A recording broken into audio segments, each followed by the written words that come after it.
বিগত সময়ে কি হয়েছে আপনারা সকলেই অবগত আছেন, বাট আমাদের মাননীয় প্রধানমন্ত্রী যেটা প্রতিশ্রুতি দিয়েছেন সেটা একদম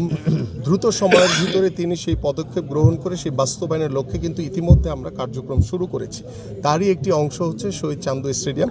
এবং আজকে এখানে উপস্থিত হওয়ার মাধ্যমে আমরা এই স্টেডিয়ামের কোথায় কোথায় সমস্যা রয়েছে, এবং এখানে দেখেন ফ্ল্যাগ লাইটের অবস্থা ভালো না, এখানে ড্রেসিং রুমের অবস্থা ভালো না, এখানে গ্যালারির যে বসার যে জায়গাগুলো রয়েছে সেখানেও অনেক জায়গায় আমরা জরাজীর্ণ অবস্থায় দেখছি। এবং এই জায়গাগুলোকে এবং আমাদের মাঠ এখানে নতুন করে আমাদের যেই সকল সুযোগ সুবিধা প্রয়োজন, ড্রেনেজ সিস্টেম থেকে শুরু করে সকল সুযোগ সুবিধা সম্পন্ন করে আমরা এই শহীদ চান্দু আন্তর্জাতিক যে স্টেডিয়ামটি সেটাকে আন্তর্জাতিক মানের করার জন্য আমরা কাজ শুরু করব। সেটি রাতারাতি কখনোই সম্ভব না।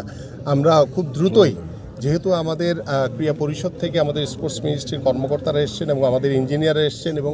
অলরেডি আমরা এটাকে আইডেন্টিফাই করেছি যে কোথায় কোথায় আমাদের সমস্যাগুলো রয়েছে, এবং আমাদের ক্রিকেট বোর্ড থেকেও সিও সহ আমাদের